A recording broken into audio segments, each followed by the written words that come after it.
Roh Kudus.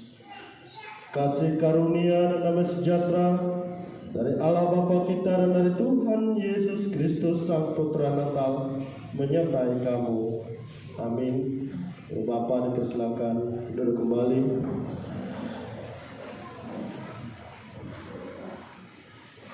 Litani syukur. Mari kita menaikkan doa syukur kepada Allah Tritunggal melalui litani syukur yang kita ucapkan secara bersaut-sautan. Kami memuji-Mu ya Allah Maha Kudus untuk setiap kebaikan dan cinta kasih-Mu yang melimpah dalam kehidupan kami. Syukur kami hanya padamu ya Immanuel. Dalam berat beban dosa kami, Engkau berkenan hadir memberi kelegaan dan keselamatan. Syukur kami hanya padamu ya Immanuel. Dalam pergumulan hidup dan segala tantangan, terkhususnya selama pandemi COVID-19, Engkau telah memelihara kami hingga hari ini. Syukur kami hanya padamu ya Immanuel. Lanjutkan anugerah dan penyertaan-Mu bagi kami dalam kehidupan keluarga. Sebab hanya Engkau kepala keluarga yang agung dalam keluarga kami. Lanjutkan anugerah dan penyertaan-Mu bagi kami dalam kehidupan bergereja. Hanya Engkau sumber damai sejahtera cinta kasih bagi bangsa dan negara kami. Lanjutkan anugerah dan penyertaan-Mu bagi kami dalam kehidupan bermasyarakat. Sebab hanya Engkau sumber damai sejahtera dan cinta kasih bagi bangsa dan negara kami. Syukur kami kepadamu atas kelahiran Sang Immanuel. Biarlah nyata melalui pujian, perkataan, perbuatan, bahkan kehidupan kami seluruhnya. Engkaulah Immanuel, harapan dalam segala perkara. Amin. Kita menyanyi dari NKB nomor 65 bait 1 sampai yang ketiga. Besar kasih Allah.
Pembacaan nubuat Natal terdapat dalam kitab Mika pasal 5 ayat yang pertama. Tetapi engkau, hai Betlehem Efrata,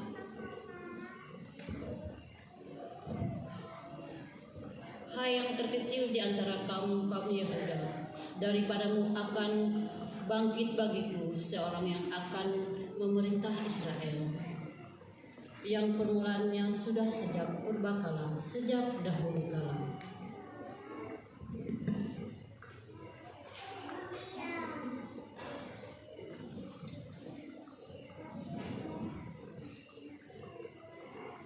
Lukas ayat 2 pasal 2 ayat 11 dan 12 yang berbunyi demikian.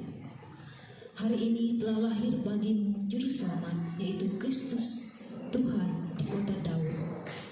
Dan inilah tandanya bagimu, kamu akan menjumpai seorang bayi dibungkus dengan lampin dan terbaring di dalam palungan.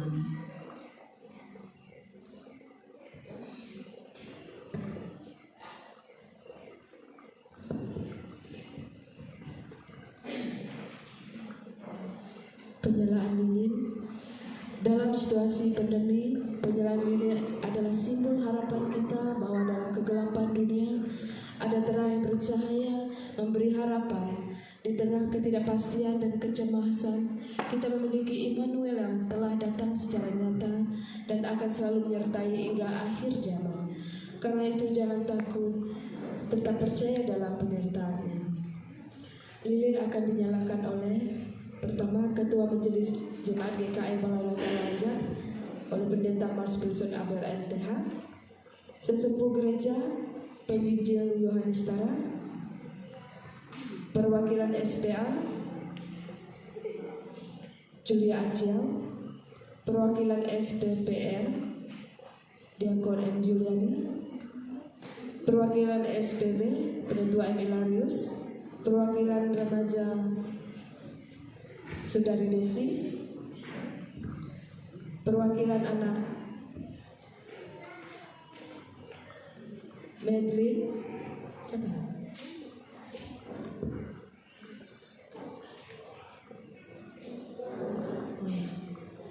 sementara yang bertugas menyalakan lilin, jemaat diundang bangkit berdiri dan menyanyi dari Kidung Jemaat nomor 92, bait pertama dan yang ketiga.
silakan duduk kembali.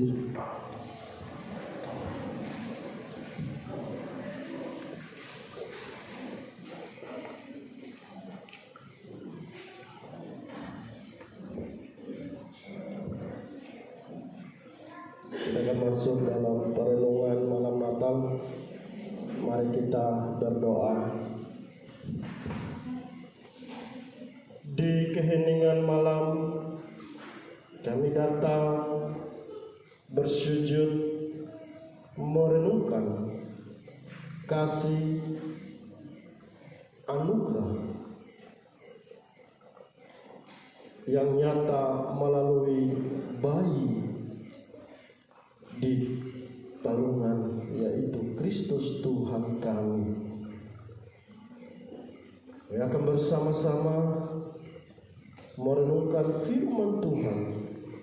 Mari Engkau urapi kami Tuhan, bukakan hati kami supaya kami boleh menerima firman Tuhan dengan sukacita, sehingga firman Tuhan boleh bertumbuh berbuah di dalam kehidupan kami. Dalam nama Yesus kami berdoa dan bersyukur. Amin. Shalom. Ya, selamat malam dan selamat mempersiapkan diri untuk menyambut Natal. Perenungan kita pada malam Natal ini saya ambil dari 1 Yohanes pasal 3 ayat yang ke-11 hingga ayat yang ke-18. Kitab 1 Yohanes pasal 3 ayat yang ke-11 hingga ayat yang ke-18. Kita baca secara litani. Saya baca ayat 11, Ibu Bapak membaca ayat yang ke-12, kita bergantian hingga ayat yang ke-18 dengan judul perikop kasih terhadap saudara sebagai tanda hidup baru. Demikian bunyi firman Tuhan. Sebab inilah berita yang telah kamu dengar dari mulanya, yaitu bahwa kita harus saling mengasihi. Ayat ke-12. Silakan Bapak Ibu baca.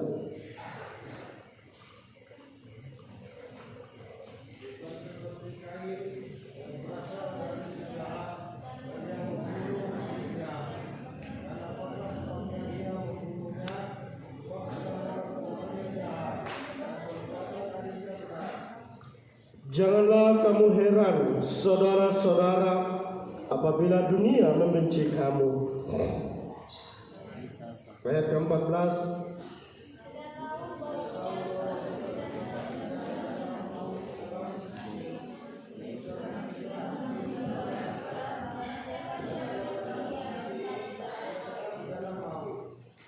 Setiap orang yang membenci saudaranya adalah seorang pembunuh manusia.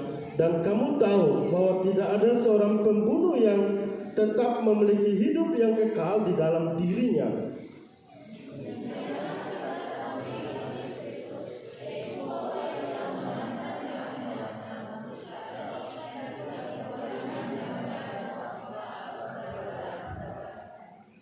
Barang siapa mempunyai harta duniawi dan melihat saudaranya menderita kekurangan, tetapi menutup pintu hatinya terhadap saudaranya itu, bagaimanakah kasih Allah dapat tetap di dalam dirinya?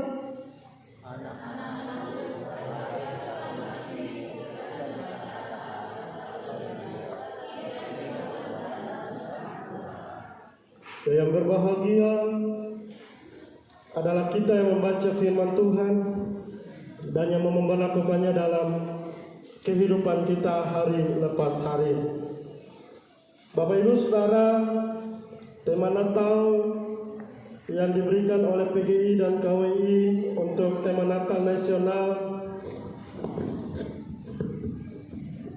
yaitu cinta kasih Kristus yang menggerakkan persaudaraan. Sekali lagi, cinta kasih Kristus yang menggerakkan persaudaraan. Dan dengan subtema untuk kita bersama-sama merenungkan firman Tuhan, memberi diri menjadi agen kasih Kristus di dalam dunia. Ibu bapak, saudara yang dikasihi dan diberkati oleh Tuhan, konsep dan pemahaman kita tentang saudara. Pasti bapak ibu saudara punya konsep siapakah saudara. Nah, ini menjadi pertanyaan dan juga perenungan bagi saya dan bapak ibu saudara. Apakah saudara ialah mereka yang sedara dan sedaging dengan saya? Apakah saudara mereka yang hadir dalam suka dan duka saya? Ataukah saudara mereka yang selalu menolong saya? Nah, ini menjadi perenungan bagi saya dan bapak ibu saudara pada malam hari ini di dalam kita merenungkan Natal. Nah, bapak ibu saudara yang dikasihi dan diberkati oleh Tuhan, saudara yang dimaksudkan kalau kita bandingkan dengan 1 Petrus pasal 1 ayat 22, bahwa saudara adalah mereka yang bergumul bersama-sama dengan mereka yang mengalami berbagai persoalan hidup. Nah, bapak ibu saudara, kalau kita baca 1 Petrus pasal 1 ayat 22, jemaat yang berada di Asia Kecil sama dengan 1 Yohanes, mereka berada di perantauan. Nah, ketika mereka berada di perantauan, mereka mengalami penderitaan. Mereka mengalami begitu banyak tantangan, sehingga Petrus menasihati mereka supaya mereka yang sudah mengenal kebenaran itu harus memiliki solidaritas persaudaraan untuk menolong mereka yang mengalami penderitaan. Nah, bapak ibu saudara yang diberkati oleh Tuhan, cinta kasih Kristus itu yang menggerakkan saya dan bapak ibu saudara untuk hidup dalam persaudaraan. Contoh sederhana, mobil. Kalau tidak ada yang bisa menggerakkan mobil itu untuk jalan, dia tidak bisa jalan. Dan begitu juga dengan cinta kasih Kristus, bahwa cinta kasih Kristus itu yang menggerakkan saya dan bapak ibu saudara untuk hidup di dalam persaudaraan, hidup untuk melihat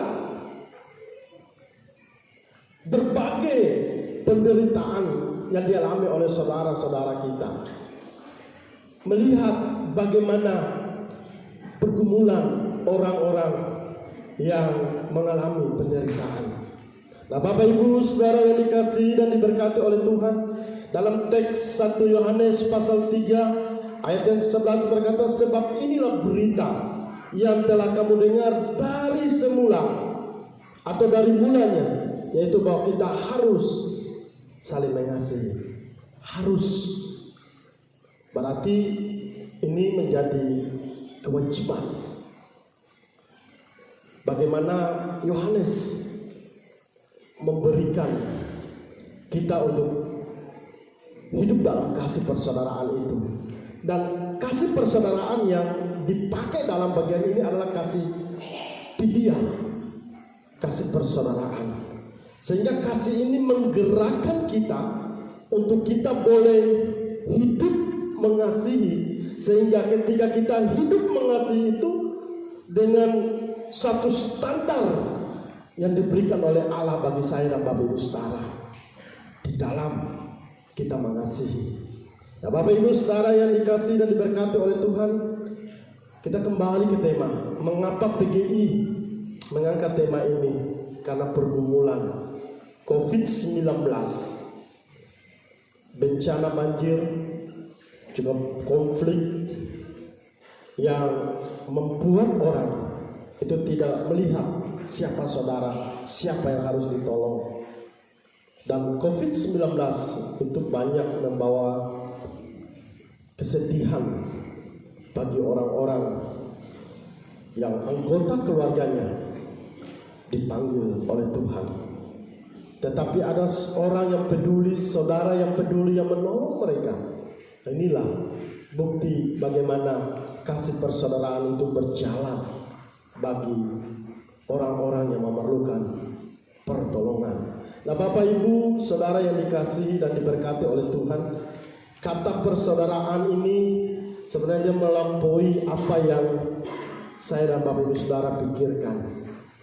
Bagaimana kita hadir untuk bersama-sama saling mengasihi, saling menolong satu sama lain tanpa memandang perbedaan suku, agama. Kita hadir sebagai saudara, kita hadir sebagai sahabat. Nah, di dalam teks 1 Yohanes ini kita belajar bahwa kasih persaudaraan itu adalah kasih yang tulus, ikhlas, yang datangnya daripada Allah. Dan yang kedua, bahwa kasih persaudaraan itu adalah kasih yang tanpa pandang status sosial. Kalau kita baca, kita tahu bahwa kita sudah berpindah dari dalam maut ke dalam hidup, yaitu karena kita mengasihi saudara kita. Barang siapa tidak mengasihi, ia tetap dalam maut. Jadi jelas penekanan Yohanes bahwa kita sudah diselamatkan oleh Allah, kita sudah menerima anugerah Allah, maka kita juga harus mengasihi. Karena dengan demikian kita boleh masuk ke dalam hidup yang kekal yang disiapkan oleh Allah bagi saya dan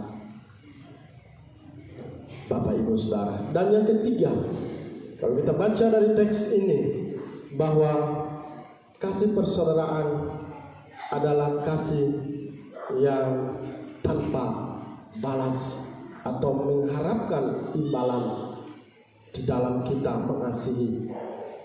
Karena itu Ibu Bapak Saudara yang dikasihi dan berkata mengasihi. Kalau dulu kita berdoa meminta kepada Tuhan untuk Tuhan boleh mengaruniakan kasih-Nya untuk kita, sehingga kita boleh hidup dalam kasih persaudaraan.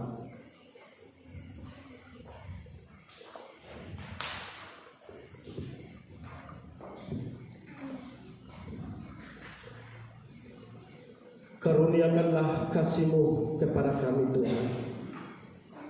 Biarlah kasih Allah, cintanya Allah boleh terus menggerakkan kami, sehingga kami boleh hidup dalam persaudaraan, hidup saling mengasihi, hidup saling menolong, hidup saling membantu sesama yang memerlukan pertolongan kami. Biarlah kami tidak hidup egois untuk diri kami sendiri, tapi kami juga mau hidup untuk sesama, hidup berbagi, hidup saling menolong bagi mereka